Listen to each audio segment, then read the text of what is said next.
Hello students, welcome to my video. Today I am going to focus on the poem No Men Are Foreign, composed by James Kirkup. First of all, I am going to describe the poet's personal biography.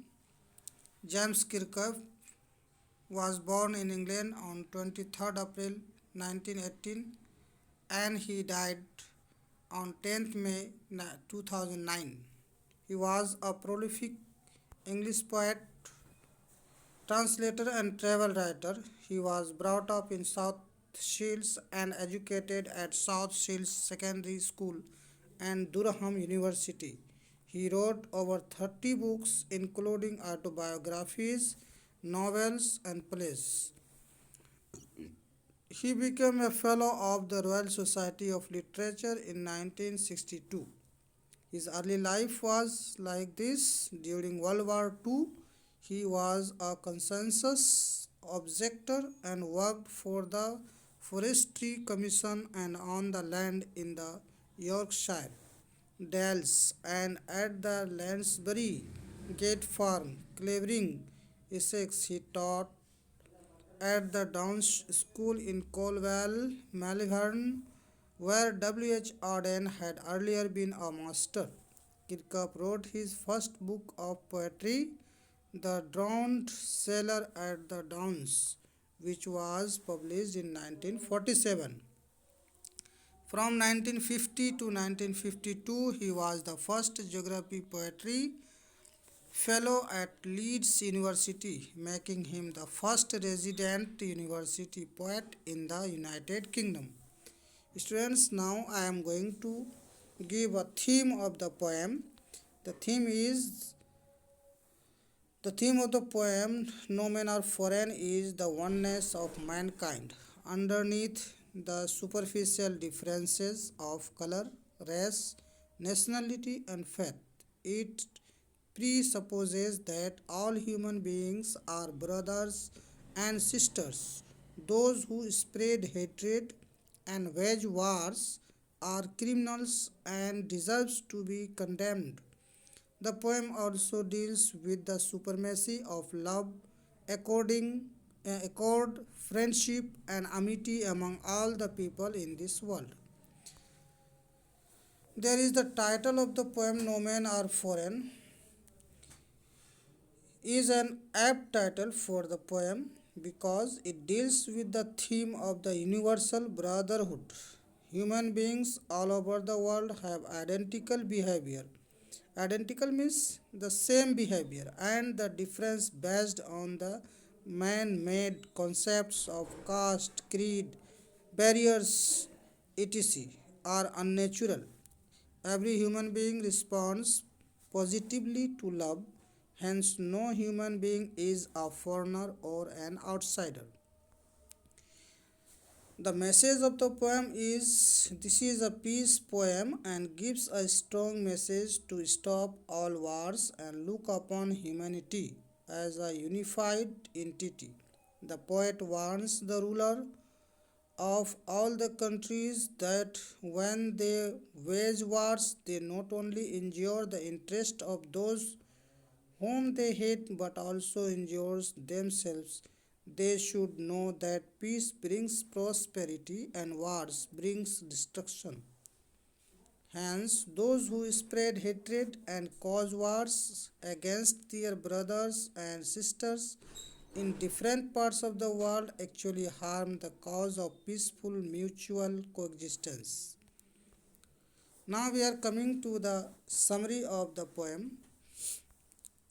In the beginning, the poet says that no men are strange and no country is foreign. So the poet tries to remove all the borders of countries from the earth's surface. Only then no country will be foreign. Also, when there will be no borders, then no country will be foreign, and we can feel free to move around. In this way, the entire earth is one, and all the people who live on this earth belong to one human race. Moreover, inside the uniforms of soldiers from different countries, humans are the same because God has made us all similarly. We all breathe in the same way. After that, poet says that all the soldiers are our brothers as we all walk the same Mother Earth and upon death will bury in the same earth. In the next part, they refers to people of other countries. We also fight with them, discriminate them, and call them foreigners. He also says that nature has given them plenty just like He did to us. God has given everyone equal air, water, and sunlight, which means God does not differentiate. When there is no war, we all do farming. We live a comfortable life and eat things given by nature. In addition, he points out that during war and winter we starve, and the people of another country also face the same things. So, the poet wants to say that we and foreigners of other countries are the same. Further, he says that they have the same hand as ours and they work hard like us. The poet gives all these examples to express the readers that there is no difference between people of a different country. Poet asks the readers to remember something. He further says that keep in mind that God has bestowed our enemies with a similar appearances to us. God has given them similar eyes that open and shut like ours. God has also given them strength which we can win through love. And on every land, life is the most common thing. Moreover, when we realize that they are like us, then there will be no war. When someone tells us to hate someone of another country and think them as our enemy, and we do that, then we deprive, condemn, and cheat ourselves. The poet says that we should stay away from such negativity. During the war, both parties bear losses. This is the reason why people say the war is not in anyone's favor. When we pick any weapon against someone, we should recall one thing.